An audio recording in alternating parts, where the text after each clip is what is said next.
العيد هل بفرحته لم الشمل في جيته محلى هوا صبحيته كل عام وانتم بألف خير لم الشمل. اليوم ما شاء الله فعالية الثانية على التوالي وهي في عيد الأضحى. أعطينا انطباعك عن الفعالية والشيء الجميل اللي دائما تحت رعايتكم كرئيس فخري لفريق الجزيرة. جزاكم الله خير أولا على الحضور، وجزا الجميع صراحة على هذا التشريف والحضور كذلك في هذه المنطقة قصبية الزعاب.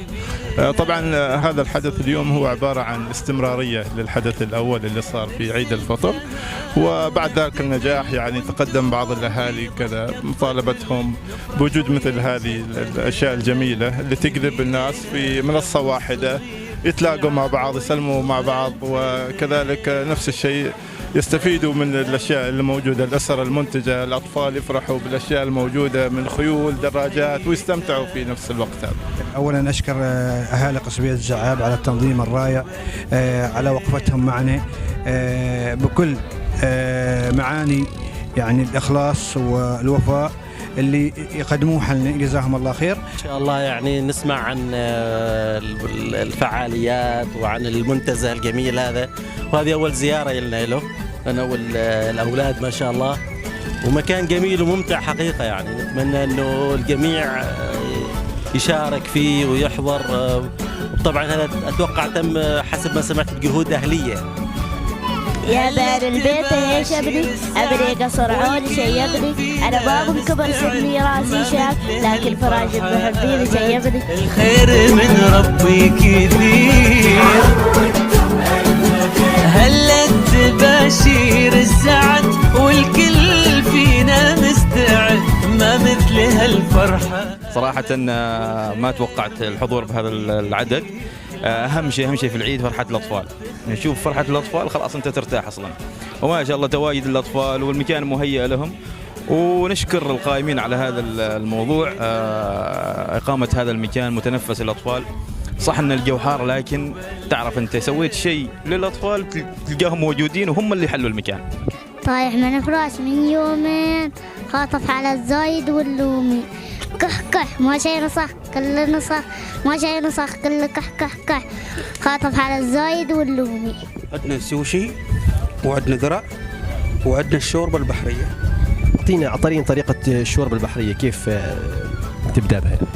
الشوربة البحرية طبعا مأكولات بحرية، حبار وربيان مع كريمة طبخ بخارات وكذا. ما شاء الله عليك تبارك الله. وهذه ويش هذه؟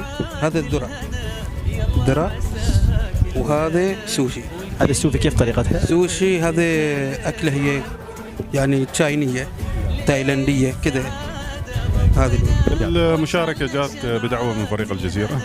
تعودنا أن في فعالياتهم الأخيرة نشاركهم. يبدو أن كثير من محبي الطيران الشراعي موجودين عندهم، فإن شاء الله نسهم في هذه الفعالية ولو بشيء قليل. إن شاء الله أن نقدر نروج لهذا الرياضة ونحصل أعضاء جدد، محبي جدد للرياضة. وحياكم الله معنا في كل وقت.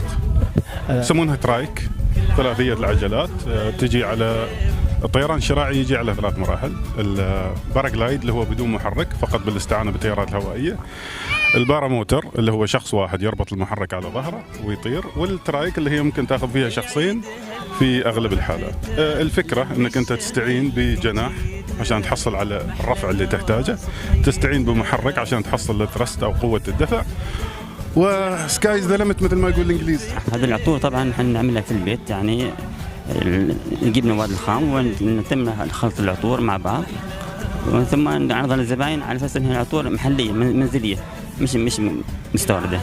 فالحمد لله رب العالمين لما الزبون تقول العطر منتج محلي وصنع منزليه وبيدك تعمله، فالزبون يكون اكثر مرتاح، اكثر الاقبال على المنتج. والحمد لله رب العالمين يعني بعض الزباين في يعني يشتري بدون ما يسال. سبي ربي جل الله ما في قلبي غير الله، نور محمد صلى الله لا إله إلا الله.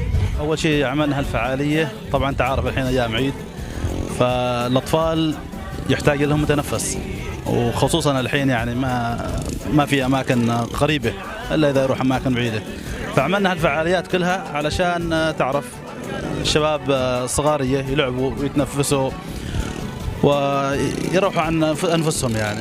مصطفى لمع الأنبياء سيد الأنبياء مشعل في الوفا حنى قلبي له طفلة من يدي الصلاة عليه والسلام عليه.